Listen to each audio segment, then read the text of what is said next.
Hey, how's it going?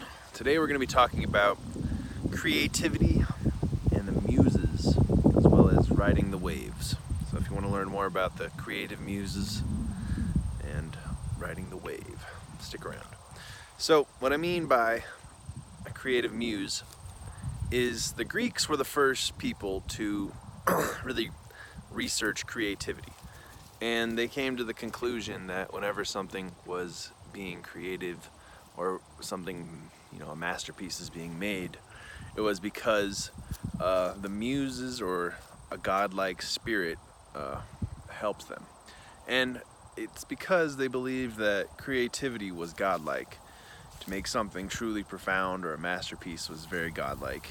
And this is a little out there, but I like the idea, and I feel like anyone who has ever done creative work may relate to it, at least on some levels, because there's science behind flow when you're working, and there's definitely a feeling you get when you're in the middle of a project and everything is working well, and your true creativity is coming out, and it's just good to be open-minded. So what I like to say is, whenever those moments happen, you need to ride the wave and let that creative energy flow through you.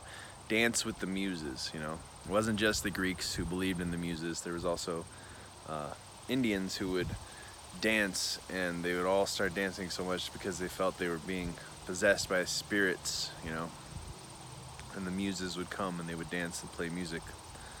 And I think that's important for anyone on a creative endeavor, to feel godlike or to be one with the muse that you are working with, And it is cool to really make masterpieces and to work hard and then have everything come together, and there's something magical about that. I think when all things finally come together and you have a finished piece, or just when you're even working on your process and things like that. And then the thing that I really like about like Stephen King, I believe, is he would always, his deal is like, they would ask him, where does your creativity come from? And he would say, well, every day I wake up and I sit down at 9 o'clock and I write until about lunch. And I hope creativity finds me. And I think that's awesome. So, it goes back to never missing a practice. It's just really good to have that time, allotted for you to work on your craft. Even if you don't feel like doing it, just getting started, just sitting down and cranking through, and then hopefully the muse will find you fit to work with, and you'll truly get blessed with creative energy. But just having that time every day where you try and you put in the work, and sometimes it's not gonna happen. You're gonna just poop out and it wasn't meant to be that day, but the fact that you still tried and the fact that you still showed up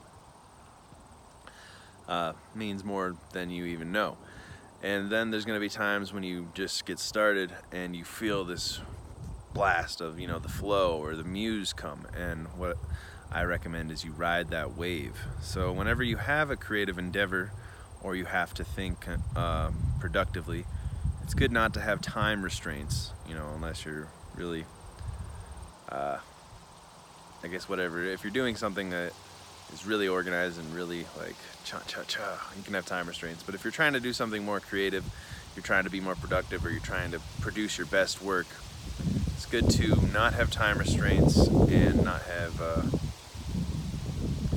anything else that's going to kink your creative hose going on, too much pressure, or doing things for necessarily other people. You should really be doing your work for you, because sometimes we don't give our best effort for other people. But if we put ourselves out there and we ride that creative wave whenever it strikes, we're good to go.